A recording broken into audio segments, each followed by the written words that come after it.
Machinery tools वगैरह लेके आऊंगा सर, जिससे सर मैं आगे कुछ लगभग 8 से 10 लोगों को साथ रोजगार दे सकता हूँ। रोजगार नए रोजगार का भी सृजन होगा, साथ साथ आपका कार्य जो चल रहा है इसमें बढ़ोतरी भी होगी। बिल्कुल। इसके लिए स्कोप है। आपको क्या लगता है कि आपका ये कार्य वहां प्रारंभ होगा तो क्या इसकी वहां पर डिमांड है?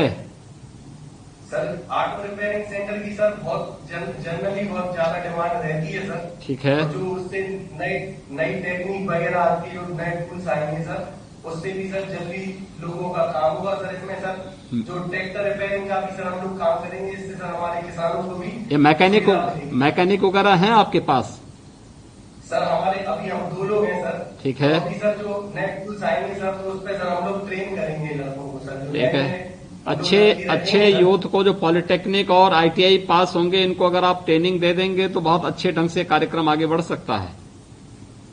बिल्कुल सर, मैं सर खुद बीटेक किया हुआ हूँ सर। बहुत सुंदर। ऐसे ही अपने सहपाठियों को और सर जो हमारे जूनियर हैं उनको ही साथ में लेके सर काम करने का सोचा है सर। ठीक है आकाश जी, आपको मुख्यमंत्री युवा स्वरोजगार योजना के अंतर्गत 10 लाख रुपए का ये ऋण उपलब्ध हो रहा है। आपको और आपकी पूरी टीम को, आपके पूरे परिवार को बधाई और आपका अभिनंदन भी कि आप लोग अच्छा काम कर रहे हैं। स्वयं आत्मनिर्भर बनकर के दूसरों को आत्मनिर्भर बनने की प्रेरणा दे रहे हैं। बहुत बहुत बधाई सर। आपका भी बहुत बहुत धन्यवाद साहब।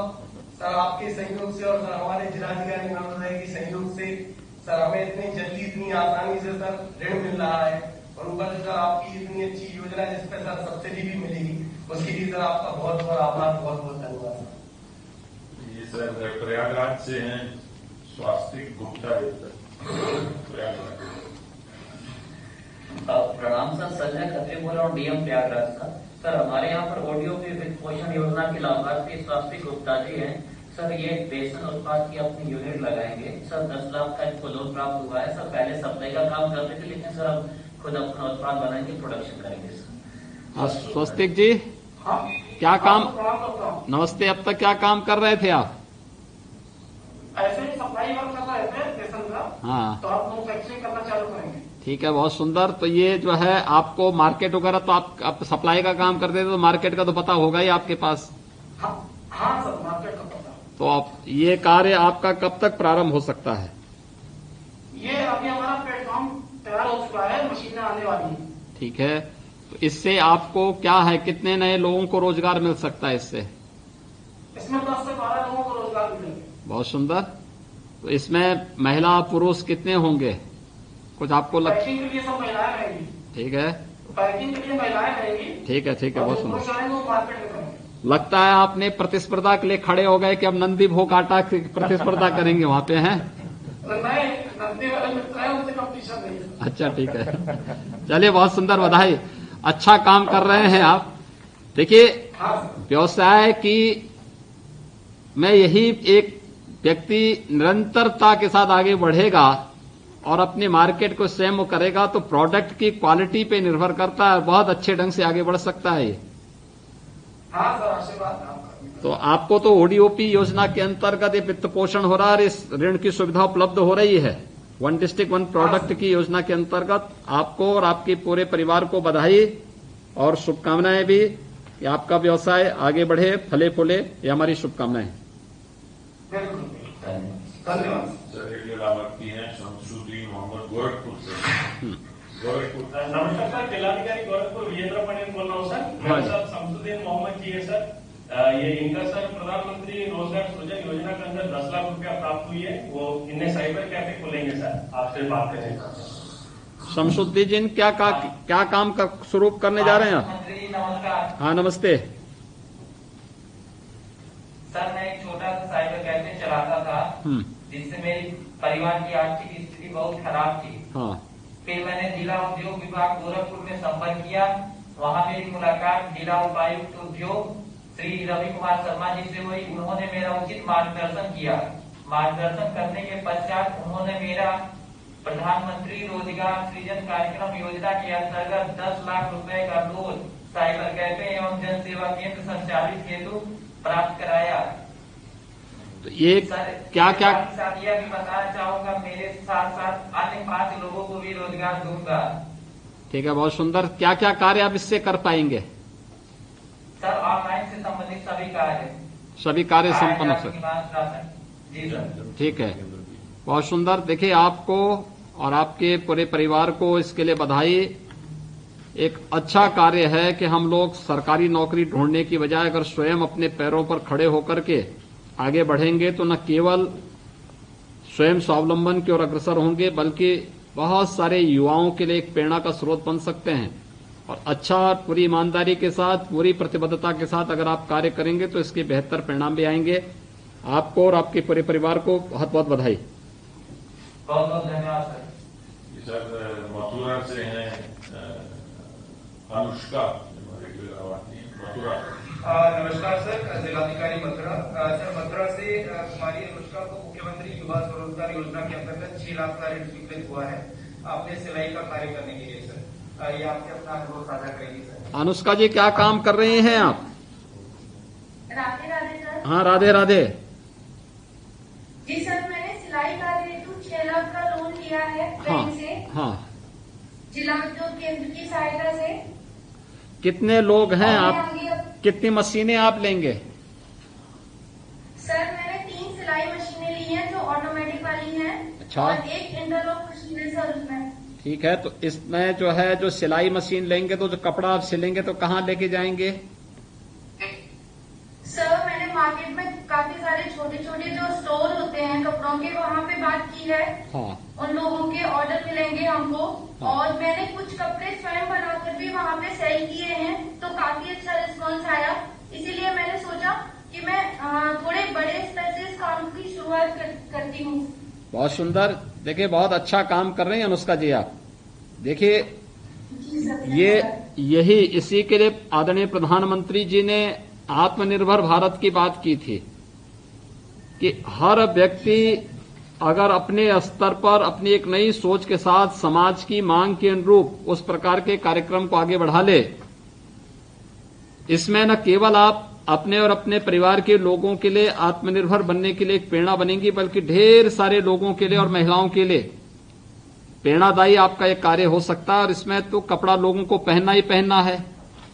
अगर हम उसको नई डिजाइनिंग के साथ जोड़ करके कार्यक्रम को आगे बढ़ाएंगे तो उसका बहुत ढेर सारा लाभ प्राप्त होगा। आपको मुख्यमंत्री युवा स्वरोजगार योजना में 6 लाख रुपए का ये ऋण स्वीकृत हुआ है। जी सर। और मार्केट से सीधे आपका संवाद होना चाहिए। अच्छे लोगों को ट्रेनिंग आप देंगे, उनको ट्रेन करके ट्रेन मैन पावर रखेंगे तो इसका भी लाभ आपको प्राप्त होगा। आपको और आपकी पूरी टीम को बहुत बहुत बधाई। जी सर, आपका भी बहुत बहुत धन्यवाद सर। सर यहाँ पे हमारे लाभार्थी हैं ज्ञान सिंह कुशवाहा, कानपुर देहात से। हाँ नमस्ते सर, मैं जेपी सिंह बोल रहा हूँ सर, डीएम कानपुर देहात। हमारे जनपद में सर ओडीओपी के अंतर्गत सर यूटेंसिल बर्तन और उसके अलावा सर जो प्लास्टिक प्रोडक्ट्स हैं सर 2 चीजें सर अप्रूव्ड हैं। उसी क्रम में सर ओडीओपी योजना के अंतर्गत हमारे जो बैंकर हैं सर पंजाब नेशनल बैंक, उनकी सहायता से सर हमारे लाभार्थी श्री ज्ञान सिंह कुशवाहा जी हैं, जो उन्होंने प्लास्टिक हार्डवेयर की ट्रेडिंग के लिए सर किया है। ज्ञान सिंह जी, सर हमारे पास क्या काम करेंगे आप? सर प्लास्टिक का शॉप सर, जिसका सामान खरीद के बेचेंगे सर जी मार्केट से। ये जो आपको लोन उपलब्ध हो रहा है आज एक जनपद एक उत्पाद योजना के अंतर्गत 4 लाख रुपए का, इस 4 लाख रुपए का उपयोग किस रूप में करेंगे आप? सर जी मार्केट से प्लास्टिक प्रोडक्ट लाएंगे सर। हाँ, शॉप में, मेरी शॉप पहले से ही है सर। हाँ, तो बहुत बड़े स्तर पर करेंगे सर जी। तो या सेल करेंगे माल। इसकी डिमांड है? जी सर, काफी डिमांड है सर। डिमांड रहती है इसकी। अभी तक आपका ये काम, अभी तक आपने काम किया? जी सर, कर रहे हैं। वर्तमान में कर रहे हैं। बहुत सुंदर। तो दुकान में कितने लोग काम कर लेते हैं? सर हम 3 लोग करते हैं, मैं पिताजी और 1 लोग और करते हैं। ठीक है, बहुत सुंदर। तो 3 लोगों को आपने सीधे सीधे वहां पे रोजगार दिया है। जी सर। और आने वाले समय में जो आप अतिरिक्त वो लेंगे तो इसमें 3 लोग काम करेंगे कि और संख्या बढ़ेगी? सर जी इसको काम हम और बढ़ाएंगे, मेहनत करेंगे और बढ़ाएंगे, कम से कम 10 लोगों को रोजगार देना चाहते हैं। बहुत सुंदर। इस कार्यक्रम को आप आगे बढ़ा सकते हैं, बेहतर तरीके से आप करिए। प्रोडक्ट अच्छा होना चाहिए, डिमांड होगी तो इसका लाभ भी आपको प्राप्त होगा। मैं आपको बहुत बहुत धन्यवाद। ज्ञान सिंह जी, आपको और आपके पूरे परिवार को बधाई देता हूं और विश्वास करता हूं कि आप लोग आत्मनिर्भर भारत की इस परिकल्पना को साकार करने में निरंतर प्रयासरत होंगे और पूरा शासन और प्रशासन आपके लिए हमेशा मदद के लिए तैयार खड़ा होगा। बहुत बहुत बधाई। जी सर, बहुत धन्यवाद।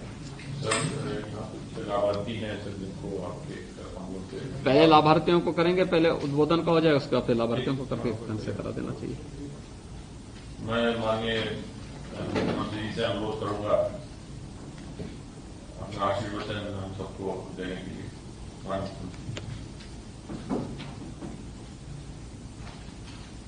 ऑनलाइन स्वरोजगार संगम के आज के इस कार्यक्रम में उत्तर प्रदेश सरकार में मेरे वरिष्ठ सहयोगी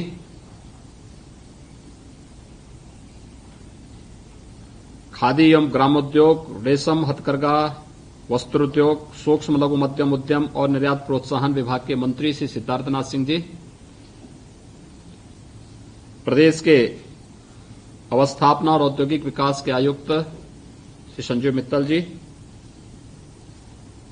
अपर मुख्य सचिव एमएसएमई श्री नवनीत सहगल जी,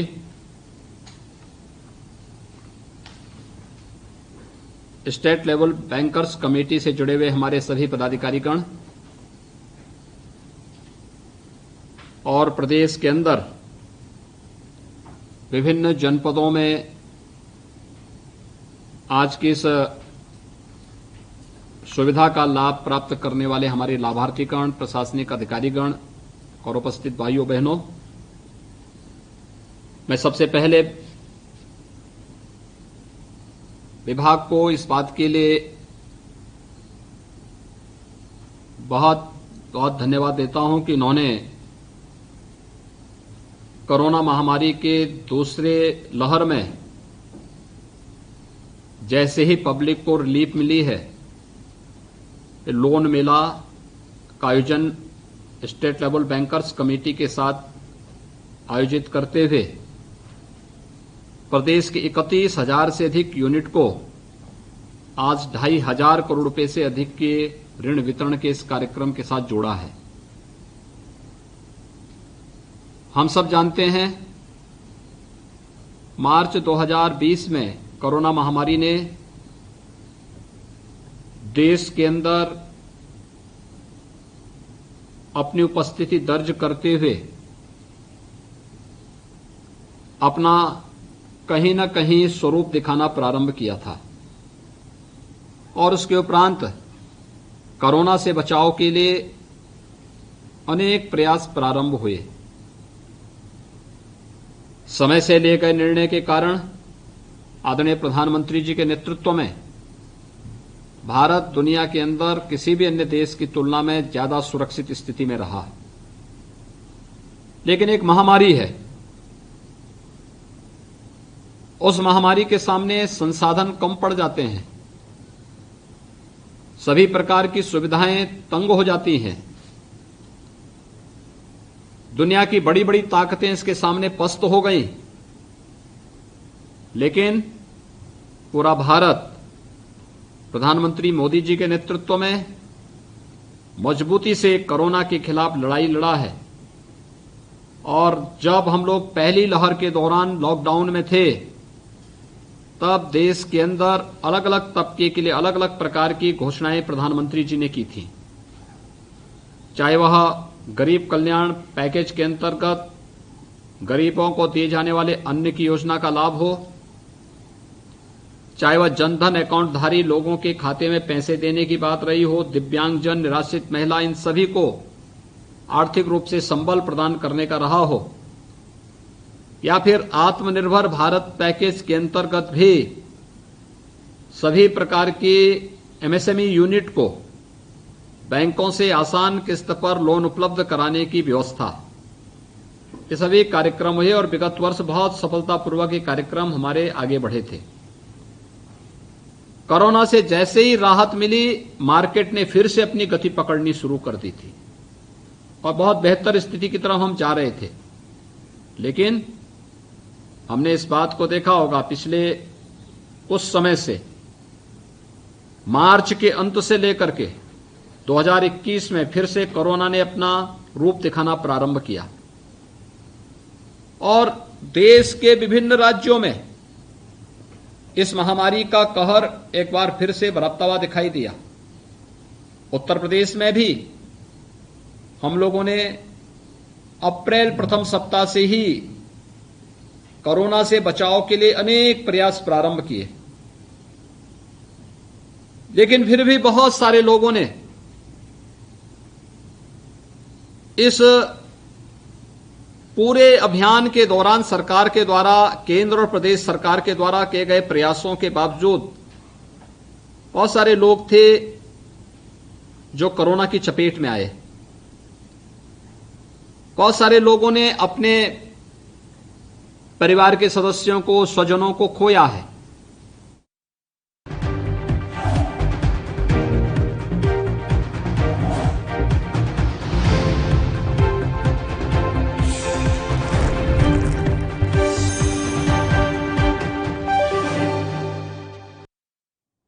नमस्कार, ये एनबी न्यूज देख रहे हैं आप। मैं हूं मोहित चौधरी और आप सभी का स्वागत है इस बुलेटिन में। पिछले 2 महीनों से उत्तर प्रदेश में बीजेपी और मुख्यमंत्री योगी आदित्यनाथ के लिए पशुपेश की जो स्थिति थी वो लगातार बनी हुई थी। लगातार अस्थिरता और असहमतियों का जो माहौल था वो बना हुआ नजर आ रहा था। ऐसा लग रहा था कि बीजेपी में जिस चेहरे को तीसरा सबसे बड़ा चेहरा माना जाता है, उस चेहरे को कुछ लोग नापसंद कर रहे हैं। समन्वय और संतुलन के लिए राष्ट्रीय स्वयंसेवक संघ ने भी अपनी पूरी ताकत लगा रखी थी। लगातार बैठकों का दौर और इसके साथ ही पर्यवेक्षकों का दौर, दिल्ली में रिपोर्ट तलब और सवाल जवाब का जो क्रम था वो लगातार जारी था। इस अस्थिरता में असहमतियों ने अवसर तलाशा और अपना विरोध लिखकर या फिर बयान देकर के दर्ज भी कराया। आपको बता दें कि केंद्रीय पर्यवेक्षकों से लगातार मुलाकातें होती रही और राज्य के बड़े छोटे चेहरे, विधायक और पार्टी पदाधिकारियों ने अपने अपने जो विरोध थे और असहमतियां थी वो अब दर्ज करानी शुरू कर दी। खुद उप मुख्यमंत्री केशव प्रसाद मौर्य ने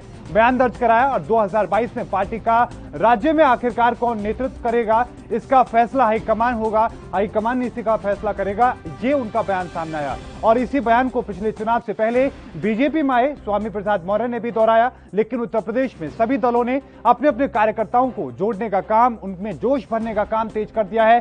बीजेपी जहां पर लगातार छोटे दलों से संपर्क साध रही है, तो वहीं आपको यह भी बताते चलें कि समाजवादी पार्टी भी छोटे दलों को जोड़ने में जुटी है और कांग्रेस ने भी अपने नेताओं को 2022 की तैयारियों करने के लिए अभी से कह दिया है। और साथ में आज इसको लेकर समाजवादी पार्टी और कांग्रेस भी बैठक करी। बीते रोज बीजेपी ने भी बैठक की थी। हालांकि बीजेपी की सहयोगी निषाद पार्टी के अध्यक्ष संजय निषाद ने आगामी चुनाव को देखते हुए बीजेपी के सामने बड़ी मांग रख दी। उन्होंने कहा कि बीजेपी ने हमें एक कैबिनेट पोस्ट और एक राज्यसभा सीट देने का वादा किया था। हमारी मांग है कि आगामी चुनाव में बीजेपी की तरफ से मुझे उप मुख्यमंत्री का चेहरा बनाया जाए। अगर बीजेपी ऐसा करती है तो इससे चुनाव में फायदा मिलेगा और हमारी सरकार बनेगी। संजय निषाद ने दावा किया कि उत्तर प्रदेश की 160 सीटों पर निषाद समुदाय का प्रभाव है। राज्य में निषाद समुदाय के 18% वोट हैं।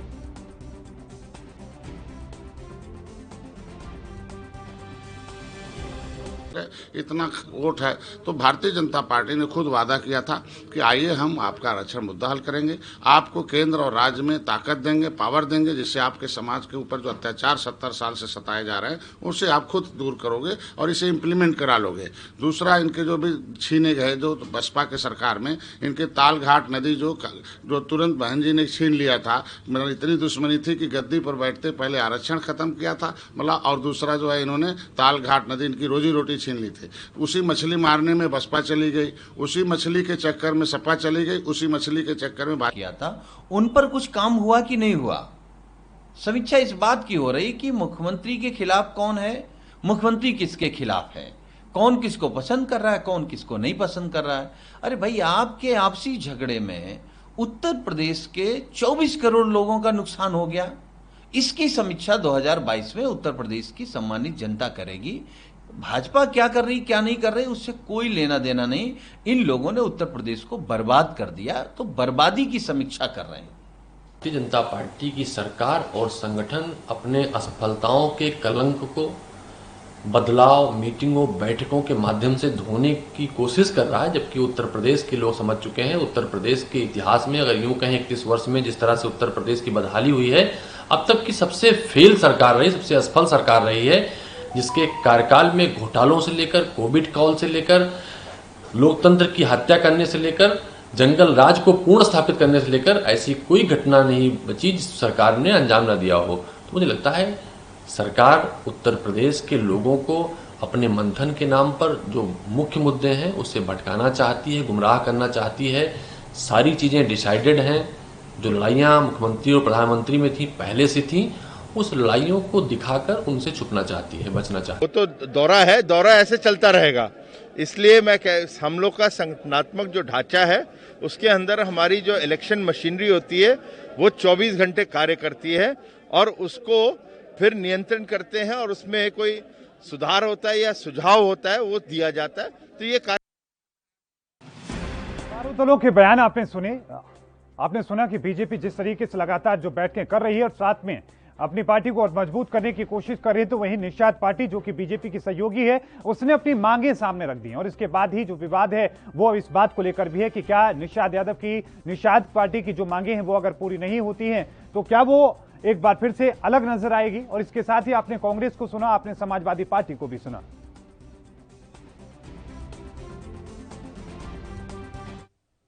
अब चर्चा की शुरुआत करें, लेकिन उससे पहले एक बड़ी खबर आ रही है लखनऊ से। आपको बता दें कि इस वक्त की सबसे बड़ी खबर आपकी टीवी स्क्रीन पर, समाजवादी पार्टी के कार्यालय पर अहम बैठक जारी है। इस वक्त की बड़ी खबर आपकी टीवी स्क्रीन पर, लखनऊ से समाजवादी पार्टी के सुप्रीमो अखिलेश यादव बैठक ले रहे हैं। आगे 2022 के जो विधानसभा चुनाव होने वाले हैं उसको लेकर रणनीति तैयार की जा रही है। इसमें पदाधिकारी और साथ में जो समाजवादी पार्टी के कार्यकर्ता हैं, जिला अध्यक्ष हैं, वो तमाम लोग शामिल हैं और 2022 को लेकर चर्चाएं चल रही हैं। लेकिन सबसे महत्वपूर्ण बात यह है कि इस बैठक में नेताओं के मोबाइल ले जाने पर पाबंदी लगा रखी थी, लेकिन यह बैठक लगातार जारी है। इस वक्त की बड़ी खबर आपकी टीवी स्क्रीन पर लखनऊ से। आपको बता दें कि बीते रोज बीजेपी ने बैठक की, अब समाजवादी पार्टी कर रही है और साथ में कांग्रेस सेवा दल की बैठक भी जारी है। यह बड़ी और महत्वपूर्ण खबर आपकी टीवी स्क्रीन पर एएनबी न्यूज आप तक पहुंचा रहा है।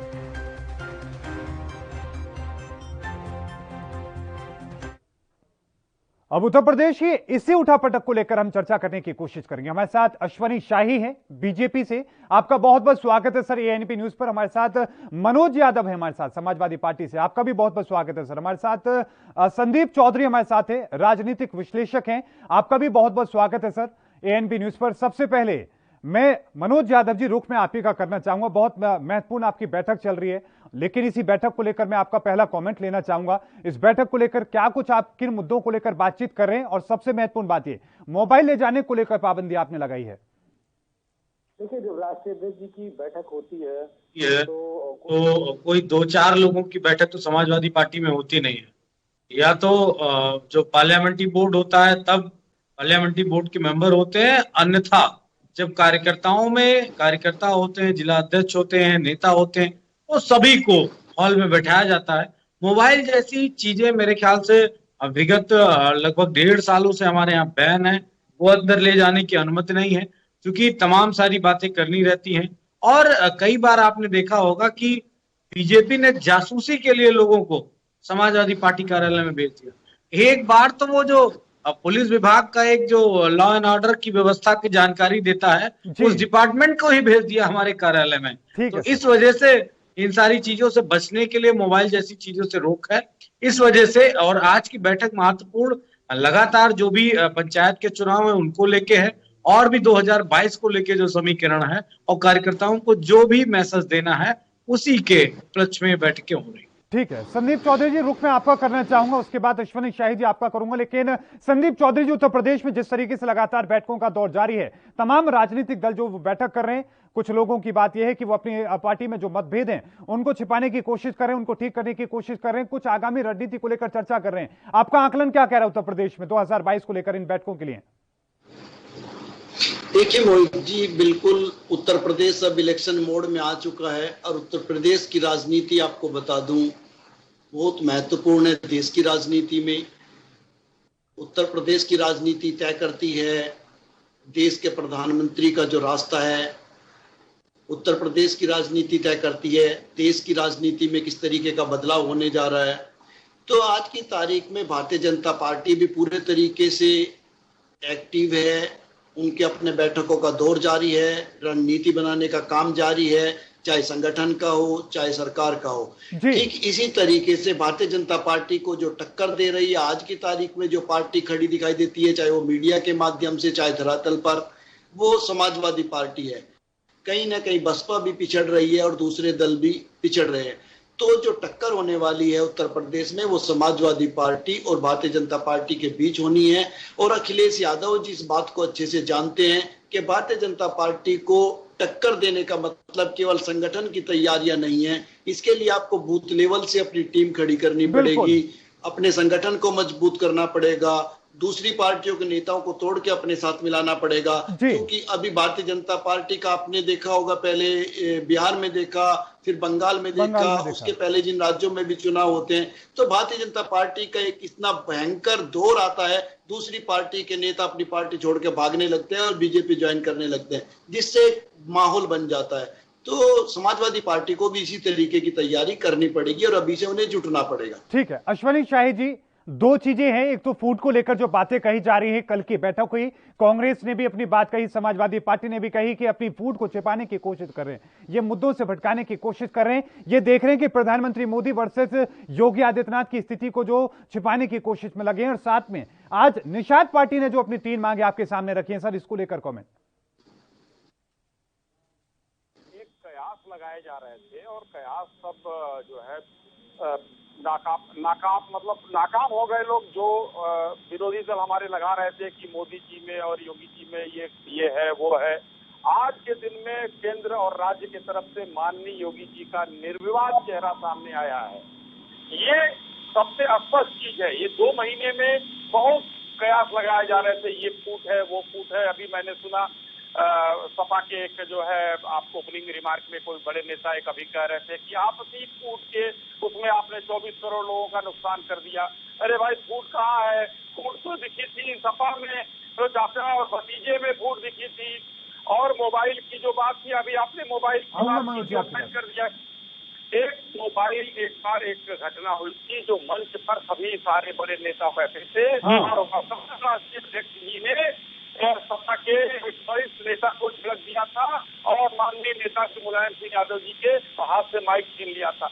ये सब चीजें बाहर आ जाती हैं, इसलिए मोबाइल बैन होता है। जिक्र कर रहे हैं, लेकिन आपने डिप्टी सीएम का बयान भी सुना होगा कि केंद्र डिसाइड करेगा कि किसके नेतृत्व में चुनाव होंगे। लेकिन उससे पहले एक छोटे से ब्रेक पर जा रहा हूं सर, उसके बाद अश्वनी शाही जी आप ही का रुख करूंगा, जल्द हाजिर होते हैं।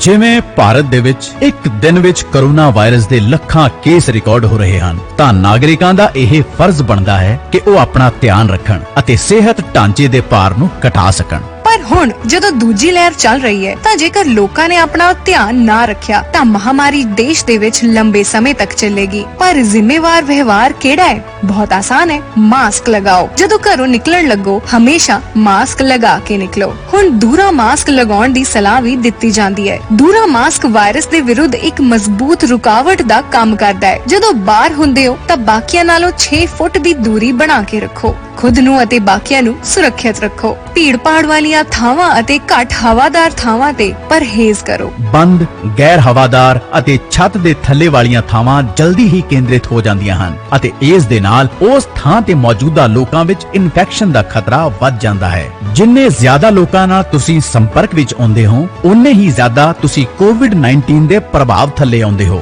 ਘਰ ਰਹੋ, ਸੁਰੱਖਿਅਤ ਰਹੋ। ਜਦੋਂ ਜ਼ਿਆਦਾ ਜ਼ਰੂਰਤ ਹੋਵੇ ਉਦੋਂ ਹੀ ਘਰੋਂ ਬਾਹਰ ਨਿਕਲੋ। ਸਾਫ਼ ਸਫਾਈ ਬਣਾ ਕੇ ਰੱਖੋ। ਹੱਥਾਂ ਨੂੰ 30 ਸੈਕਿੰਡ ਤੱਕ ਧੋਵੋ ਅਤੇ ਵਾਇਰਸ ਨੂੰ ਆਪਣੇ ਆਪ ਤੋਂ ਦੂਰ ਰੱਖੋ। ਆਪਣੇ ਹੱਥਾਂ ਨੂੰ ਸੈਨੀਟਾਈਜ਼ ਕਰੋ। ਇਸ ਦੇ ਨਾਲ ਵਾਇਰਸ ਨਾਲ ਦੀ ਨਾਲ ਮਰ ਜਾਂਦਾ ਹੈ। ਉਹ ਸੈਨੀਟਾਈਜ਼ਰ ਵਰਤੋ ਜਿਸ ਦੇ ਵਿੱਚ ਘੱਟੋ ਘੱਟ 60% ਐਲਕੋਹਲ ਹੋਵੇ। ਜਿਨ੍ਹਾਂ ਲੋਕਾਂ ਨੂੰ ਕੋਵਿਡ-19 ਦੇ ਲੱਛਣ ਨਜ਼ਰ ਆਉਣ, ਉਹਨਾਂ ਨੂੰ ਤੁਰੰਤ ਹੀ ਆਪਣੇ ਘਰ ਵਿੱਚ ਇਕਾਂਤਵਾਸ ਹੋ ਜਾਣਾ ਚਾਹੀਦਾ ਹੈ, ਚਾਹੇ ਉਹ ਜਾਂਚ ਕਰਵਾਉਣ ਦੀ ਉਡੀਕ ਕਰ ਰਹੇ ਹੋਣ। ਹਲਕੇ ਤੋਂ ਦਰਮਿਆਨੇ ਲੱਛਣਾਂ ਵਾਲੇ ਲੋਕ ਇਲਾਜ ਦੌਰਾਨ ਘਰ ਰਹਿ ਸਕਦੇ ਹਨ, ਪਰ ਉਹਨਾਂ ਨੂੰ ਆਪਣੇ ਬਾਕੀ ਪਰਿਵਾਰ ਨਾਲੋਂ ਵੱਖ ਰਹਿਣਾ ਚਾਹੀਦਾ ਹੈ। ਜੇਕਰ ਘਰ ਦੇ ਵਿੱਚ ਕੋਈ ਕੋਵਿਡ ਦਾ ਮਰੀਜ਼ ਹੈ ਤਾਂ ਘਰ ਵਿੱਚ ਬਾਕੀਆਂ ਨੂੰ ਸਾਵਧਾਨੀਆਂ ਦੀ ਪਾਲਣਾ ਕਰਨੀ ਚਾਹੀਦੀ ਹੈ ਅਤੇ ਮਾਸਕ ਦੀ ਵਰਤੋਂ ਕਰਨੀ ਚਾਹੀਦੀ ਹੈ ਤਾਂ ਕਿ ਵਾਇਰਸ ਨੂੰ ਫੈਲਾਉਣ ਤੋਂ ਬਚਿਆ ਜਾ ਸਕੇ। ਪੰਜਾਬ ਸਰਕਾਰ ਵੱਲੋਂ ਲੋਕ ਹਿੱਤ ਵਿੱਚ ਜਾਰੀ।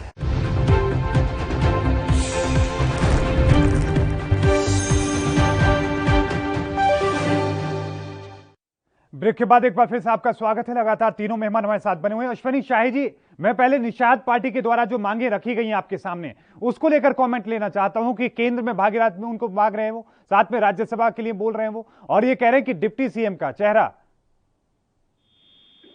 मोहित जी, आपने पूरा बयान ठीक से सुना नहीं लग रहा है। उन्होंने क्या कहा है? मैंने पूरा बयान सुना भी है, सुनाया भी है सर अभी जी। उन्होंने उसमें कहा, सलाह दिया है भारतीय जनता पार्टी को। तो मैं ये बताना चाहूंगा आपको, भारतीय जनता पार्टी के साथ एनडीए पूरा है और एनडीए के सभी दल हमारे लिए बराबर हैं और सबसे ज्यादा हम सम्मान करना जानते हैं तो वो सिर्फ हम लोग जानते हैं। जो अगर हम गठबंधन का धर्म निभा रहे हैं, आज से नहीं, शुरू से हम गठबंधन धर्म निभाते हैं। ये नहीं होता है कि आज गठबंधन कर लें, कल को हम तोड़ लें। आज चाहे कितना छोटा दल हो या बड़ा दल हो, जिसके साथ भी हमने गठबंधन किया, अंत तक निभाया और हमारे एनडीए के ये सहयोगी हैं, इनके साथ हम चलेंगे। और देखिए, चुनावी दौर है, बातें आती रहेंगी, बयान आते रहेंगे। ऐसा नहीं है कि कोई हमारे दल के नेता तो है नहीं, हमारे सहयोगी दल हैं वो, तो उनका बोलना काम है। लेकिन भारतीय जनता पार्टी ने अपना लक्ष्य निर्धारित कर लिया है कि पिछले रिकॉर्ड को जो हमने बनाया था उसको फिर तोड़ना है और वो भारतीय जनता पार्टी अपने कामों के द्वारा, अपने नीतियों के द्वारा, अपने बेहतर प्रदर्शन के द्वारा तोड़कर दिखाएंगे। ठीक है, मनोज यादव जी, 300 प्लस का टारगेट वो फिर से कह रहे हैं कि पुराने टारगेट को और तोड़ेंगे। डिप्टी सीएम केशव प्रसाद मौर्य का आज बयान भी सामने आया इसको लेकर। देखिए, वो 300 का रिकॉर्ड तोड़े, 350 का रिकॉर्ड तोड़े, उनको मुबारक जी। लेकिन मैं एक मूल सवाल पूछना चाहता हूं भाजपा से और आपके चैनल पे बैठे सभी लोगों से। जो पार्टी डबल इंजन की सरकार है, वो डेवलपमेंट के इन्होंने सारे रिकॉर्ड तोड़ दिए। कथनानुसार बीजेपी बहुत काम किया है उत्तर प्रदेश में, पूरे देश में। कोरोना का मैनेजमेंट तो WHO ने स्टैम्प लगा दिया है। फिर क्या जरूरत है किसी राजभर की, किसी संजय निषाद की, किसी अपना दल की, किसी पराया दल की? मुझे नहीं लगता है कि अगर कोई सरकार बेहतर काम कर चुकी है, उसके सारे एजेंडे बिल्कुल क्लियर कट हैं, तो मुझे नहीं लगता है कि उसको गठबंधन की जरूरत है। तो ये बीजेपी को बताना पड़ेगा जनता के बीच में, क्या गठबंधन इसलिए अब जरूरी है कि सरकार अपने किए गए वादों पे खरी नहीं उतर पाई है, या गठबंधन इसलिए जरूरी है कि जो जिन लोगों का वोट लेके वो सत्ता में आए थे और काम सिर्फ उन्हीं लोगों के किए जिनका आरएसएस ने जो सर्टिफाइड है आरएसएस के द्वारा, उन्हीं का काम किया गया है। तो इस वजह से गठबंधन की आवश्यकता है, या सबको मनाने की जेपी नड्डा से लेकर अमित शाह तक सबको साधने की कोशिश कर रहे हैं। हमारी बात तो जायज कहीं ना कहीं ठहरती है ना मोहित जी? नहीं, हम तो बिल्कुल जायज ठहरती है, लेकिन एक जायज सवाल जो है मनोज यादव जी, जो बात आप कह रहे हैं, तो इसका मतलब क्या आपने विपक्ष, मजबूत विपक्ष की भूमिका अदा की? आपने मुद्दे उठाए सही तरीके से? अगर उठाए तो आपको क्यों जरूरत पड़ रही है फिर गठबंधन की? देखिए, हम हारी हुई पार्टी है ना, हम तो स्पष्ट कह रहे हैं जी।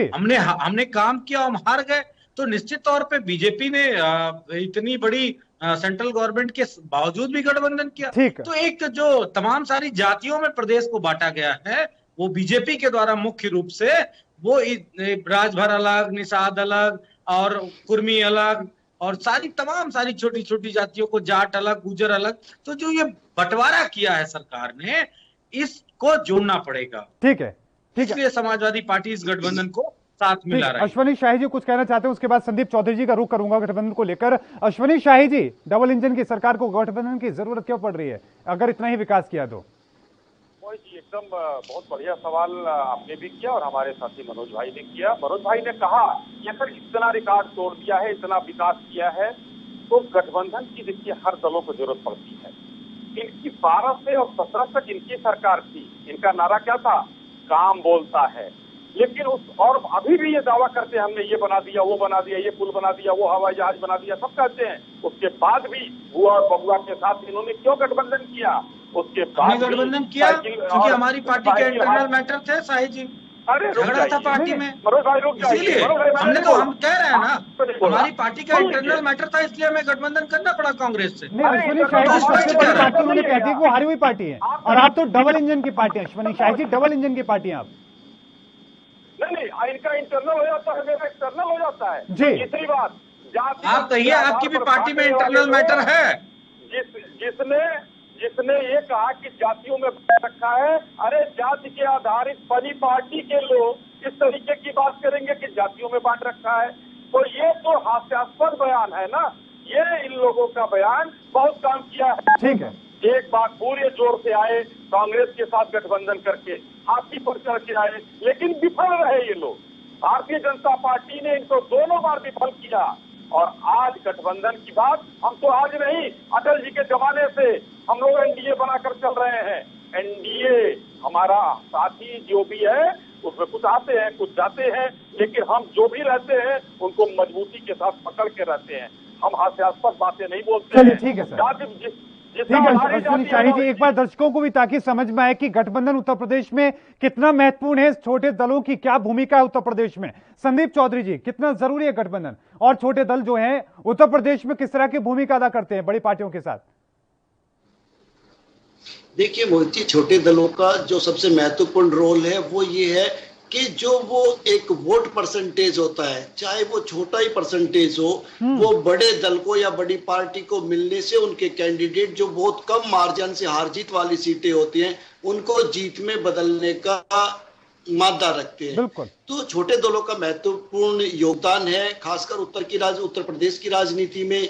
जिस तरीके से चौधरी अजीत सिंह की पार्टी है, जिस तरीके से अपना दल है, जिस तरीके से निषाद जी की पार्टी है, राजभर जी की पार्टी है, शिवपाल यादव जी ने भी अपनी पार्टी बना ली है, तो कहीं ना कहीं एक वोट बैंक है जो साथ जाने से या कोई अच्छे कैंडिडेट्स को टिकट मिलने से पार्टी को फायदा हो जाता है। और यही फायदा इस बार लेने की कोशिश मुझे लगता है समाजवादी पार्टी और अखिलेश यादव करेंगे। लेकिन भारतीय जनता पार्टी के लोग भी जानते हैं और वो केरला से लेके जम्मू कश्मीर तक के सारे इलेक्शन लड़ती भी है, राष्ट्रीय पार्टी है, आज की तारीख में हर बारी की राजनीति की जानती है, समझती है। इसीलिए उन्होंने अपने बूथ लेवल से लेके मंडल लेवल, जिला लेवल, प्रदेश और राष्ट्रीय लेवल पर अपने संगठन को मजबूत किया हुआ है। ठीक है, लेकिन संदीप चौधरी जी, क्योंकि हमने देखा कि हाल ही में जिस तरह के बयान सामने आए हैं, निषाद पार्टी का बयान आज सामने आया, आपने सुना उसको, लेकिन साथ में कुछ दिन पहले सहुलदेव का भी आपने बयान सुना होगा, किस तरीके से उन्होंने कहा। तो उन्होंने कहा कि जेपी नड्डा उनको फोन कर रहे हैं, वो फोन नहीं उठा रहे हैं। देखिए मोहित जी, मैं आपको बताऊं, भारतीय जनता पार्टी की जो वर्किंग नेचर है वो बिल्कुल डिफरेंट है जी। ऐसे नेता बोलते रहते हैं, ऐसे बोलते बोलते आपने देखा चिराग पासवान की राजनीति खत्म हो गई, ऐसे हरियाणा इसी तरीके से बोलते बोलते राजनीति खत्म हो गई, पार्टी खत्म हो गई। इसी तरीके के लोग ये आते हैं जाते हैं, बड़ी पार्टियों को ज्यादा फर्क नहीं पड़ता है। भारतीय जनता पार्टी अपनी कंडीशन पर अपने तौर तरीकों से काम करेगी। ठीक है, मनोज यादव जी का रुख करूं, लेकिन उससे पहले अश्विनी शाही जी, आपके अपने जो गठबंधन की आप बात कर रहे हैं, आप बहुत पुराने वक्त से लेकर अब तक आप गठबंधन धर्म निभाने की आप बात कर रहे हैं, लेकिन निषाद पार्टी का जो बयान आज सामने आया, उससे पहले सहुलदेव पार्टी की हम बात करें, जिस तरह की बातें उन्होंने कही आपके लिए और आप उनसे संपर्क साधने की कोशिश कर रहे हैं, लेकिन वो आपसे संपर्क नहीं कर रहे हैं, वो मना कर रहे हैं आपसे बात करने के लिए गठबंधन करने से, तो क्या लग रहा है कि आपकी छवि खराब हुई है? नहीं, भारतीय जनता पार्टी की कहीं छवि नहीं खराब हुई है। और जिसकी ऐसे अभी संदीप जी ने कहा कि ऐसे बयान आते हैं, बहुत बयान आए, बहुत बयान अभी और सुनने को मिलेंगे। लेकिन जेपी नड्डा का फोन नहीं उठा रहे, वो लोग जो आपके साथ में थे, वो लोग जो आपके साथ में थे, वो लोग खुलेआम ये कह रहे हैं कि हमें बीजेपी से नहीं करना है, लेकिन आप ही के नेता कह रहे हैं कि हम तैयार हैं करने के लिए। नहीं, हमारे ये बात कहीं आई, पब्लिक डोमेन में आई या हमारे साथ जो थे उन्होंने बताया, ये तो देखना पड़ेगा। मैं अगर कहूं कि मैं भारतीय जनता पार्टी का नेता हूं और मुझे राहुल जी फोन कर रहे हैं, मुझे अखिलेश जी फोन कर रहे हैं, तो ये कोई बात मतलब नहीं होता है। लेकिन मेरे कहने के बाद उसका कोई तथ्यात्मक कोई चीज सामने आए तब। ये देखिए, मैंने कहा राजनीतिक चीजें हैं, चुनावी वर्ष है, बहुत से बयान आएंगे जिसका अगर अर्थ निकालें तो कुछ और निकलेगा, लेकिन वास्तव में वो चीज होती नहीं है। चलिए ठीक है, मैं मुद्दों पर आ जाता हूं। अश्विनी शाही जी, 2022 में क्योंकि मुद्दे बहुत महत्वपूर्ण हैं, इस बार अलग तरह की चुनौती तमाम दलों ने की है, उनका सामना उन्होंने किया है। मनोज यादव जी, उत्तर प्रदेश 2022 के लिए आपके क्या मुद्दे हैं, किन मुद्दों को लेकर जनता के बीच में होंगे आप? देखिए 2022 को लेके उत्तर प्रदेश में बहुत सारे मुद्दे हैं। बीजेपी का इंटरनल मैटर हो सकता है सुलट गया हो। AK शर्मा ने बयान दे दिया कि मैं योगी के नेतृत्व में काम करूंगा, और मौर्य जी ने भी उनको अंगवस्त्र भेंट कर दिया, हो सकता है वो भी सरेंडर हो गया। लेकिन आप ये सोचो कि बीजेपी की पार्टी के 4 नेताओं में इतनी ज्यादा प्रॉब्लम थी, तो जिस एक बड़े वोट बैंक ने बीजेपी को वोट दिया था, क्या वो संतुष्ट हो पाया होगा? तो बहुत सारे मुद्दे हैं इन बातों को लेकर अगर हम करेंगे राजनीति पे तो वो है। लेकिन मुख्य रूप से जो बातें मेन है, वो सबसे बड़ी बात जो उत्तर प्रदेश में वो है कोरोना के दौरान जो मौतें हुई, उनके सही आंकड़े नहीं आए। माननीय सुप्रीम कोर्ट ने 4 लाख रुपए देने की बात जो की जा रही है हर मरने वालों को कोरोना से, तो उत्तर प्रदेश का आंकड़ा पहले सरकार प्रस्तुत करे और 4-4 लाख रुपए सबको दे। इसके बाद बेरोजगारी एक बड़ा मुद्दा है उत्तर प्रदेश में। उत्तर प्रदेश में भ्रष्टाचार एक बड़ा मुद्दा है। उत्तर प्रदेश में कर्मचारियों के साथ जो दुर्व्यवहार किया गया, जो तमाम सारी उनके साथ हिटलर शाही की गई, वो एक बड़ा मुद्दा है। उत्तर प्रदेश में भ्रष्टाचार बड़ा मुद्दा है। उत्तर प्रदेश में डेवलपमेंट की गति जो डबल इंजन की सरकार होने के बावजूद स्लो पड़ गई, वो बड़ा मुद्दा है। पूर्वांचल एक्सप्रेस में भी कोरोना तमाम रोजगार जैसे मुद्दे, तमाम मुद्दे। मोहित जी एक लाइन बोल दूं बस, एक लाइन। पूर्वांचल एक्सप्रेस वे जो अभी बनके कंप्लीट नहीं हुआ है, 50 जगह धंस गया है। डर लगता है अब आने वाले समय में बारिश में तो कोई चलने से पहले डरेगा कि वो बिना चले जब 50 जगह धंस गया तो जब चलेगा तो क्या स्थिति होगी। तो बहुत बड़ा लूपोल है उत्तर प्रदेश में। उस लूपोल को मेरे ख्याल से जब तक ये सत्ता नहीं हटेगी तब तक मोहित जी उस लूपोल को पाटा नहीं जा सकता। ठीक है, अश्विनी शाही जी 4 नेताओं का वो जिक्र कर रहे हैं, लेकिन मेरे सामने बहुत सारे विधायक हैं जिन्होंने खुले तौर पर न सिर्फ पत्र लिखा बल्कि बयान दिए। उन्होंने कोरोना को लेकर सवाल खड़े किए, आपकी व्यवस्थाओं को लेकर सवाल खड़े किए। क्या लग रहा है कि कोरोना एक बड़ा मुद्दा होगा, बड़ी चुनौती आपके लिए होगी? और यही वजह है कि लगातार ये नामों को लेकर बहस चल रही थी कि मुख्यमंत्री योगी आदित्यनाथ के नाम पर जो चुनाव लड़ा जाए या प्रधानमंत्री मोदी के नाम पर। क्या लग रहा है, कोरोना एक बड़ा मुद्दा आपके लिए? वो चीज इसको ध्यान से सुनने वाली चीज ये है कि हमारे दल में आंतरिक लोकतंत्र है।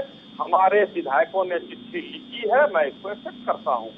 लेकिन कहीं अगर ये प्राइवेट लिमिटेड कंपनी होती, Sapa and Mulayam Singh Yadav and son, Akhilesh Yadav and brothers, पूरा एक सुनबा अभी मीडिया दिखा रहा 3 दिन से, तो किसी की हिम्मत नहीं होती चिट्ठी लिखने की, वो निकाल के बाहर कर दिया गया होता। ये होता है लोकतांत्रिक पार्टी का अपना मामला। और जिसकी बात मैं एक घटना का जिक्र यहाँ पर सर करना बहुत जरूरी है अश्विनी शाही जी। नहीं, वो ट्वीट आपको याद होगा, केंद्रीय मंत्री ट्वीट करते हैं, उनका ट्वीट डिलीट हो जाता है, ट्वीट डिलीट हो जाता है सर। ये लोकतंत्र है पार्टी में। पूरी बात अगर नहीं करने देंगे तो नहीं, चलिए ठीक है, अपनी बात पूरी करें, लेकिन इसको भी जोड़े सर। मैं कह रहा हूँ लिखा, जब मैं मान रहा हूँ तो फिर आपको उसमें कहने की क्या जरूरत है? जी मैं तो लिखा है जी, ब्रजेश पाठक जी ने लिखा है, जिसके हमारे लखीमपुर के विधायक ने लिखा है, बिल्कुल किशोर जी ने लिखा है, उनको दिक्कत हुई ने लिखा है। लेकिन भ्रष्टाचारी, इसकी जड़ ही भ्रष्टाचार है, वो आज भ्रष्टाचार का पाठ पढ़ा रहे हैं। कोरोना की बात है, आज जिस तरीके से उत्तर प्रदेश ने कोरोना के खिलाफ लड़ा, माननीय योगी आदित्यनाथ जी के नेतृत्व में लड़ाई, दूसरे लोग मरे कोरोना से, का मुख्यमंत्री होता तो मौतें और ज्यादा होती। और दूसरी मौतों का आंकड़ा मैं बताना चाहूंगा, इन्हीं के सहयोगी दल जिसके साथ ये लोग यूपीए में थे, महाराष्ट्र में भी जरा पूछें कितनी मौतें हुई हैं, वहां का सवाल नहीं करेंगे। उत्तर प्रदेश में आते हैं, हमारे सपा के साथी सवाल उठाते हैं कि हम जाएंगे, हम विकास के नाम पर जाएंगे, आज भ्रष्टाचार खत्म, अपराध हमारे यहाँ से खत्म। तो हमारे पास तो मुद्दों की कमी है, ये सपा के कहने से नहीं होता है। मोहित जी, सपा के लोग भाई विरोधी हैं, उनका कहना जायज है, कहेंगे, लेकिन हम चीजों को जो हमसे अगर गलती होगी हम उसको मानते हुए समाज के बीच में जाएंगे, और वही जनता चलिए जान रही है कि उनको क्या करना है। ठीक है, संदीप चौधरी जी आपके पास आना चाहूंगा, उसके बाद मनोज यादव जी का रुख करूंगा। संदीप चौधरी जी की एक बड़े मुद्दे के रूप में चुनौती होगी बीजेपी के लिए कोरोना को लेकर, आंकड़ों को लेकर। जब बीते रोज भी अखिलेश यादव ने सवाल खड़े किए और इसको लेकर लगातार कांग्रेस भी हमलावर है, कांग्रेस ने भी तमाम तरह की बातें कही, इसको लेकर बड़ी चुनौती होगी योगी आदित्यनाथ के लिए, बीजेपी के लिए। देखिए मोहित जी, यहाँ पे कुछ चीजें देखने वाली हैं। विपक्ष अपना काम करता है, सरकार अपना काम करती है। सरकार का काम है इंजेक्शन लगवाना, वैक्सीनेशन ड्राइव चलाना, लोगों को ट्रीटमेंट देना, विपक्ष का काम है सरकार को घेरना। तो इन चीजों को इतनी गंभीरता से नहीं ले सकते। जनता चीजें देख रही है, जनता वो चीजें भी देख रही है जो मायावती के टाइम में था, जनता ने वो चीजें भी देखी जो अखिलेश जी के टाइम में था, जनता आज की तारीख में भी चीजें देख रही है। तो वोट देने का फैसला तो जनता का है। रही बात कोरोना की, तो कोरोना से न उत्तर प्रदेश बचा है, न दिल्ली बची है, न महाराष्ट्र बचा है, न केरला बचा है, न जम्मू कश्मीर बचा है, न दुनिया का कोई दूसरा देश बचा है। तो फिर भी मैं ये मानता हूं कि इसके बारे में कुछ कहना जल्दबाजी होगा। और जिस तरीके की उत्तर प्रदेश का माहौल है राजनीति का, उसमें आप ये देखिए, अगर आप बीजेपी को जिम्मेदार ठहराते हैं तो क्या कांग्रेस ने कोई जादुई काम किया है उत्तर प्रदेश में कोरोना पर, या समाजवादी पार्टी ने कोई जादुई कार्य किया है? तो इस तरीके से इल्जाम लगाना मुझे लगता है ठीक विपक्ष नहीं है। चाहे मुद्दों को सही तरीके से वर्किंग रहा है। मैं एक बात क्यों समझने की कोशिश कर रहा हूं संदीप चौधरी जी, कि जिस तरीके से विपक्ष ने अपनी बात बेशक कही, आरोप लगाए, सवाल उठाए, जो बातें जनता तक विपक्ष नहीं पहुंचा सका, वहां पर जो अव्यवस्थाएं थी, आप भी सर गांव में थे, आपने देखा हुआ एक एक दिन के अंदर 5-5, 6-6 लोगों की जानें जा रही थी। क्यों जा रही थी किसी को पता नहीं। देखिए मोहित जी, आपकी बात से मैं एग्री करता हूं, लोगों की जान गई है, ये चीज ना छुपाई जा सकती है ना ये छुपने वाली है जी। लेकिन जो महत्वपूर्ण चीज है वो ये है कि लोगों ने ये भी देखा है कि हमारा मुख्यमंत्री हमारे साथ खड़ा है क्या वो लोगों के घर तक फ्री में राशन पहुंचा रहा है क्या? हमारा देश का प्रधानमंत्री हमारे साथ खड़ा है क्या? लोगों को एक एक महीने में 2-2 बार राशन दिया गया, फ्री राशन दिया गया गाँव में। तो मुझे लगता है सरकारें लगातार साथ खड़ी रही है, लेकिन इस बात से भी इनकार नहीं किया जा सकता कि कहीं ना कहीं हमारी जो मेडिकल फैसिलिटीज थी, जो आज से नहीं आजादी से चली आ रही थी, उनमें काम करने की जरूरत है, उन्हें अच्छी सुविधाएं देने की जरूरत है, हमारे हॉस्पिटल्स को अपग्रेड करने की जरूरत है। बिल्कुल बिल्कुल। मनोज यादव जी, सरकारें लगातार काम करती रही, जनता से जुड़ी रही, विपक्ष आखिरकार कहां था? अखिलेश यादव कहां पर थे पूरे जो कोरोना काल के दौरान? जो लगातार हमने देखा WHO भी तारीफ करता नजर आया, बीजेपी लगातार ये दावा करती है कि उत्तर प्रदेश में योगी सरकार ने बहुत अच्छा काम किया, स्थिति और बिगड़ सकती थी, लेकिन अखिलेश यादव कहां थे दोनों चीजों पर? देखिए मोहित जी, अभी जो राष्ट्रीय अध्यक्ष जी ने ट्वीट किया है वो RTI को बेस बना के ट्वीट किया गया है। RTI में जो भी चीजें आती है वो सरकार उन आंकड़ों को प्रस्तुत करती है। तो 24 जिलों में जो दोनों कोरोना काल में मरने वालों की संख्या का आंकड़ा लगभग 1,98,000 है। आप सोचो, 24 जिलों की बात हो रही है। अगर पूरे उत्तर प्रदेश की बात की जाएगी तो मरने वालों का आंकड़ा 7 से 8 लाख के ऊपर जा रहा है। अभी भी और भी RTI पड़ेगी और पूरे प्रदेश के हर जिले से आंकड़े आएंगे। तो कब उत्तर प्रदेश के इतिहास में 8 लाख लोग मर गए इतने कम समय के अंतराल में? भी तो जांच होगी, और जब ये सारी जांचें होंगी तो निश्चित तौर पर मौजूदा सरकार को WHO वाला जो ठप्पा लगवाया, वैसे ये ठप्पा हमारे यहाँ जानवरों के अस्पताल में लगता है एक जानवर को, वो वाला ठप्पा जो सरकार लगवा के घूम रही है, उस ठप्पे की धज्जियां उड़ जाएंगी।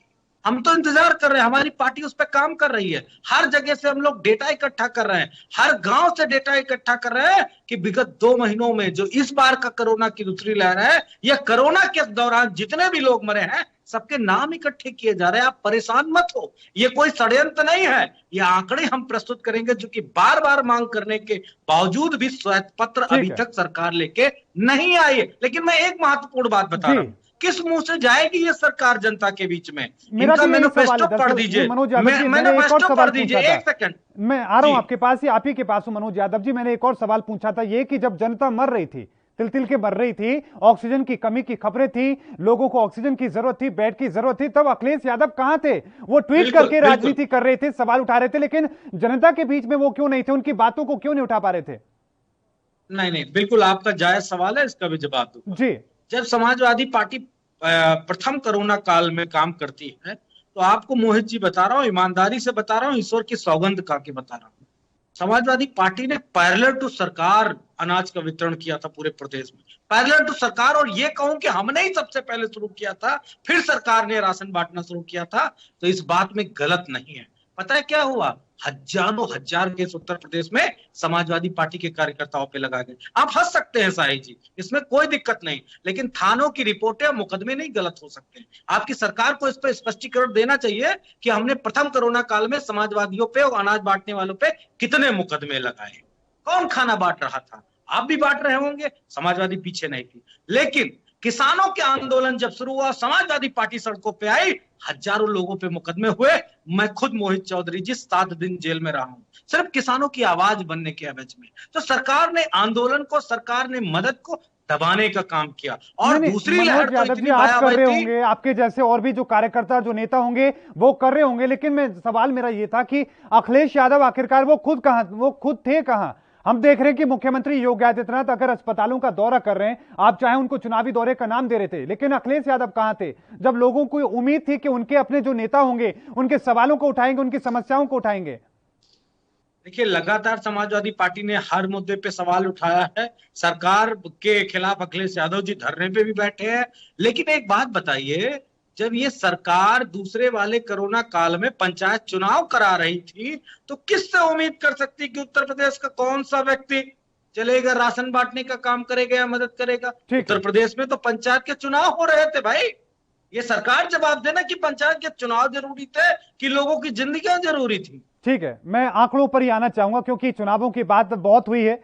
आपकी तरफ से भी कोई चुनाव आयोग को पत्र लिख करके ये बात नहीं कहेगी कि अभी आप चुनाव मत करवाइए? सब कुछ कहा गया, सब कुछ कहा बहुत गया, उसको लेकर चर्चा हुई है। अश्विनी शाही समाजवादी जी, पार्टी ने लगातार दूसरे ही चरण के बाद मोहित जी लगातार ये अपील की कि चुनाव को पोस्टपोन कर दिया जाए। हमने मतगणना के लिए भी राष्ट्रीय अध्यक्ष जी ने कहा कि आप गिनती को पोस्टपोन कर दीजिए, बात को कराइएगा। ठीक है, लगातार हम लोगों ने इस बात को कहा। ठीक है, मनोज यादव जी आपकी बात होगी। अश्विनी शाही जी, आंकड़ों को लेकर सवाल उन्होंने उठाया है, और आंकड़ों को लेकर सिर्फ उत्तर प्रदेश की बात नहीं, पूरे देश में तमाम जो विपक्ष की वहां पर पार्टियां हैं, आपने दिल्ली में उठाया, कांग्रेस मध्य प्रदेश में उठा रही है, आप महाराष्ट्र में उठा रहे हो, उत्तर प्रदेश की बात अखिलेश यादव, मनोज यादव जी ने रखी है। देखिए मोहित जी, मनोज यादव जी सपा के प्रवक्ता है और प्रबुद्ध प्रवक्ता है। मैं कहूंगा अपनी बात को बहुत बढ़िया इन्होंने विपक्ष का रोल अदा किया है, बढ़िया है। लेकिन मैं फिर भी कहना चाहूंगा भाई साहब कि जो ये चुनाव हुए हैं ना अभी, इसमें भारतीय जनता पार्टी हाईकोर्ट के आदेश पर इस चुनाव करने को मजबूर थी। किसी दूसरे दल ने ये कहीं भी नहीं लिखा। कोर्ट में ये लोग गए, इन्होंने कहा कि चुनाव नहीं करा रहे हैं, उस समय आज कह रहे हैं कि नहीं हमारे लोगों ने किया। आप ये मूल सवाल पूछा, ये अखिलेश जी कहाँ थे, उस पर ये टाल गए। अखिलेश जी ट्वीट कर रहे थे, इस देश में राहुल जी और अखिलेश जी दोनों लोग ट्वीट कर रहे थे, तो उसकी बात पर बताइए। लेकिन हाँ, एक कर्मयोगी थे जिन्होंने कोरोना से ग्रसित होने के बाद जिस दिन से वो खड़े हुए, उस दिन से उन्होंने वीडियो कॉन्फ्रेंसिंग से पूरे प्रदेश का हाल जाना। जब स्वस्थ हो गए, 15 दिन बाद आइसोलेशन से निकल कर पूरे प्रदेश में किस घर में अनाज पहुंचा, किस घर में दवा पहुंची, किस घर में इंजेक्शन लगा, सबको किया। इन लोगों ने एक बार रोना रोया ऑक्सीजन का, पूरे देश में ऑक्सीजन की दिक्कत हुई। लेकिन बताना चाहूंगा, इकबाल सिंह एक ऐसे मुंबई के हैं, कमिश्नर है, उन्होंने कहा कि मैंने हमारे यहाँ रात में 2 बजे ऑक्सीजन की कमी हुई और हमने दिल्ली फोन किया, 15-20 सेकंड के बाद वहां से आया कॉल कि आपको कहाँ की जरूरत है, और हमको दूसरे दिन ऑक्सीजन मिली। ये मैं नहीं कह रहा हूँ, और वो नगर महापालिका हमारे सरकार के अधीन में नहीं है, तो ये भी काम किया हमने। जो इन लोगों ने नहीं, मनोज यादव जी आपका कमेंट लूंगा, लेकिन अश्विनी शाही जी आप कह रहे हैं कि वो ट्वीट पर थे, हकीकत थी, लेकिन अश्विनी शाही जी, मनोज यादव जी जब गेहूं बांटने के लिए, अनाज बांटने के लिए, लोगों की मदद करने के लिए नीचे उतरे, जमीन पर उतरे, तो आपने 10 दिन के लिए उनको बंद कर दिया। आप तो अखिलेश यादव को भी बंद कर देते। क्या हुआ? एक बार सवाल। मनोज यादव जी जब लोगों की मदद करने के लिए जमीन पर उतरे तो आपने 10 दिन के लिए उनको बंद कर दिया, ये कहना था मनोज यादव जी का। अखिलेश यादव जी अगर होते तो उनको भी आप जेल में डाल देते, उनको भी कहां काम करने देते। आपने बहुत सारे मुकदमे दर्ज कराए। अरे किसानों के लिए उतरे थे, वो तथाकथित किसान का आंदोलन, इन लोगों ने सोचा कि बहुत बढ़िया चीज मिल गई हमको, चलो इस पर भी अपना रोटी सेक लो, तो अभी तक सपा फेल हो गई। तो उत्तर प्रदेश में तो किसानों का भी कंधा काम नहीं आया इन लोगों के, और जिन्होंने भी सरकार विरोधी काम किया वो उठा के बंद किए गए। ठीक है, मनोज यादव जी आप कुछ कहना चाह रहे हैं कम शब्दों में, उसके बाद संदीप चौधरी जी का रुख करूंगा मुद्दों को लेकर, किसान आंदोलन और हिंदुत्व को लेकर जो स्थिति बन रही है। मनोज यादव जी, पंचायत के चुनाव के परिणाम अगर किसान आंदोलन की आहुति नहीं चढ़ गया और बीजेपी को फिर भी नहीं समझ में आ रहा है, तो इनकी समझ को मुबारकबाद, मैं धन्यवाद दूंगा कि आप इस गफलत में जिए। लेकिन एक बात कहता हूँ, क्या जो बीजेपी का मैनिफेस्टो है, उस मैनिफेस्टो में दलितों और पिछड़ों के लिए जो आपने बड़ा लंबा चौड़ा स्पष्टीकरण दिया था कि हम ये करेंगे, क्या आप वो पढ़ने की हिम्मत रखते हैं? चुनाव से पहले आपको ये बताना पड़ेगा। आपको याद दिला दूं मोहित जी, 2 लाइनें सिर्फ। दलितों के लिए इन्होंने कहा था कि हम आपको अंबेडकर स्कॉलरशिप देंगे, आपको हम निःशुल्क इंटर तक के गरीब बच्चों की निःशुल्क शिक्षा होगी, ड्रेस देंगे, कॉपी देंगे, किताब देंगे, सब कुछ लिखा है। पता नहीं हॉस्टल बना के देंगे, हर चीज।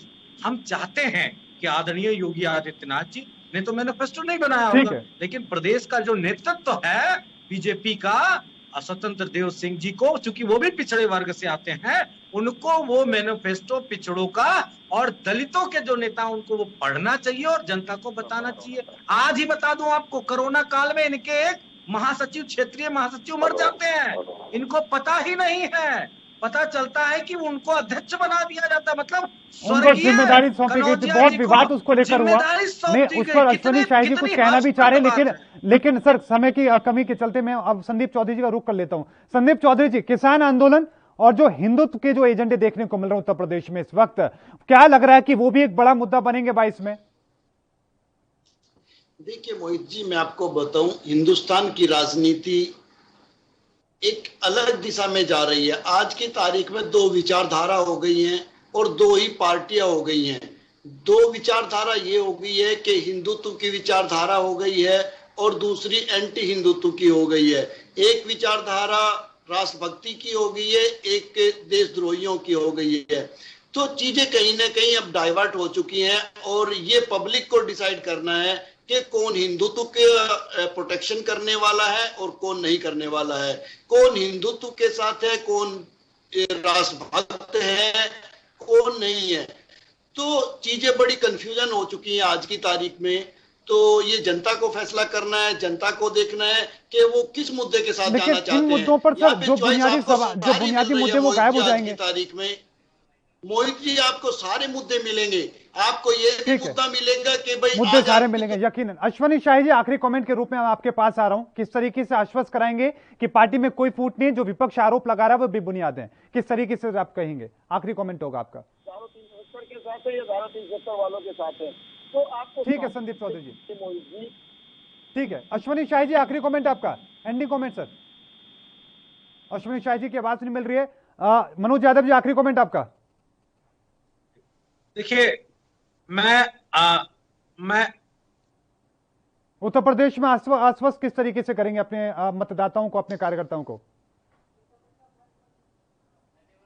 मनोज यादव जी की आवाज नहीं मिल रही है, लेकिन बहुत बहुत धन्यवाद आप तीनों मेहमानों का अपना कीमती वक्त साझा करने के लिए। कोशिश ये थी कि उत्तर प्रदेश में जो सियासी उठापटक देखने को मिल रही है उसको लेकर किस तरह के माहौल बन रहे हैं, किस तरह की जो तस्वीरें देखने को मिल रही है 2022 के, किस तरह के मुद्दे होंगे। लगातार खबरों के लिए देखते रहे ANB न्यूज। मुझे दीजिए इजाजत, धन्यवाद।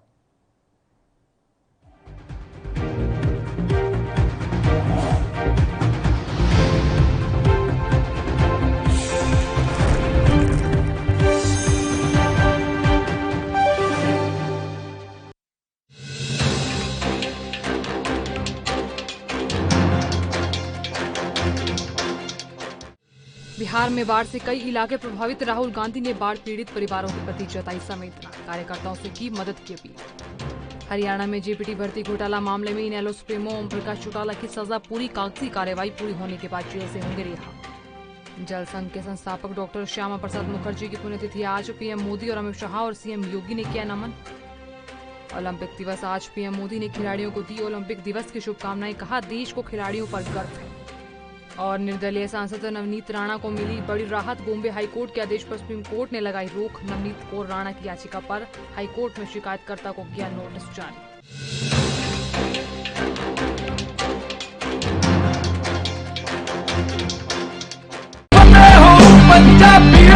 फतेह किट ਦਿੱਤੇ ਨੇ ਕਿ ਤੁਹਾਨੂੰ ਕਿਤੇ ਜਾਣ ਦੀ ਲੋੜ ਨਹੀਂ। ਅਗਰ ਤੁਸੀਂ ਪੋਜ਼ਿਟਿਵ ਹੋ, ਸਟੇਜ 1 ਦੇ ਵਿੱਚ ਹੋ, ਲੈਵਲ 1 ਦੇ ਵਿੱਚ ਹੋ, ਆਪਣੇ ਘਰ ਜਾਓ, ਫਤਿਹ ਕਿਟ ਤੁਹਾਨੂੰ ਮਿਲ ਜੂਗਾ। ਬਿਮਾਰੀ ਦਾ ਕੀ ਦਵਾਈ ਲੈਣੀ ਹੈ, कैसे ਲੈਣੀ ਹੈ, ਸਾਰਾ ਕਾਗਜ਼ ਵਿੱਚ ਹੈ। ਕੋਈ ਬੰਦਾ ਆਊਗਾ ਜਿਹੜਾ ਤੁਹਾਨੂੰ ਦੇਊਗਾ ਔਰ ਉਹ ਸਮਝਾਊਗਾ ਵੀ ਤੁਹਾਨੂੰ, ਉਹ ਤੁਸੀਂ ਲਓ। ਫਤਿਹ ਹੋ ਪੰਜਾਬੀਆਂ, ਫਤਿਹ ਹੋਊਗੀ।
विजय माल्या